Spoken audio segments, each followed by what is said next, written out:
দশম গ্রেড সহ ৩ দফা দাবিতে দ্বিতীয় দিনের মতন কর্মবিরতিতে সরকারি প্রাথমিক বিদ্যালয়ের শিক্ষকরা। কেন্দ্রীয় শহীদ মিনারে টানা অবস্থানরত শিক্ষকরা সকাল থেকে বিভিন্ন স্লোগান দিয়ে আসছেন। তারা জানান, দাবি পূরণ না হওয়া পর্যন্ত কর্মবিরতির এই অবস্থান কর্মসূচি উভয়ই চালিয়ে যাবেন।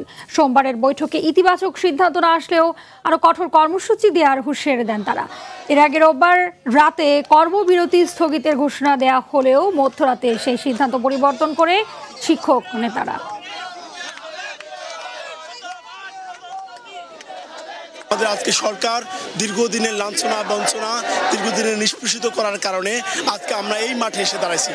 আমরা চাই একটা আমাদের যে দাবি সেটা আদায় করে আমরা এখান থেকে যেতে চাই।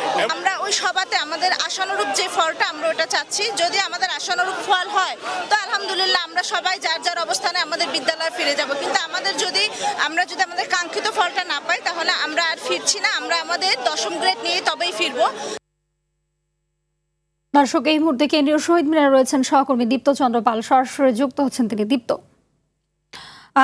জানাবেন যে শিক্ষকদের অবস্থান কর্মসূচি এবং কর্মবিরতির সবশেষ কি তথ্য রয়েছে আপনার কাছে?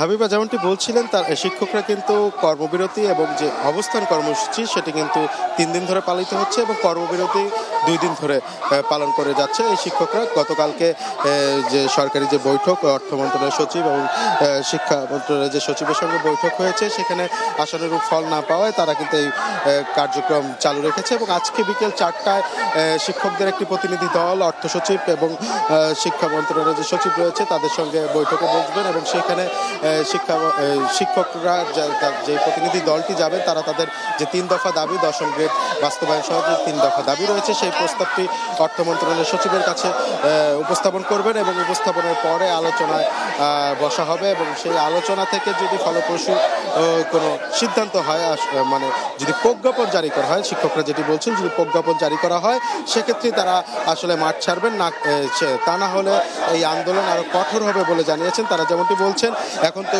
শুধু কর্মবিরতি দিয়েই তারা রয়েছেন, যদি আজকের আলোচনা বেগবান না হয় সেক্ষেত্রে কিন্তু তারা প্রত্যেকটি শিক্ষা প্রতিষ্ঠানে তালা দেওয়া সহ আরও কঠোর যে আন্দোলন সেই আন্দোলনটি চালিয়ে যাবে। তো এখন আমরা দেখছি যে এখানে অনেক শিক্ষকই আস্তে আস্তে জড়ো হচ্ছেন, দেশের বিভিন্ন স্থান থেকে প্রাইমারি যে শিক্ষকরা রয়েছেন তারা জড়ো হচ্ছেন এবং এই বেলা বাড়ার সাথে সাথে এই শিক্ষকদের সংখ্যা আরও বাড়বে এমনটি বলছে শিক্ষক নেতারা। যে সব শিক্ষক নেতাদের সঙ্গে কথা বলেছি, তারা প্রজ্ঞাপন ছাড়া আসলে মাঠ ছেড়ে যাবেন না। তো এই ছিল হাবিবা আমার কাছে সবশেষ তথ্য। হাবিবা। জি, ধন্যবাদ আপনাকে।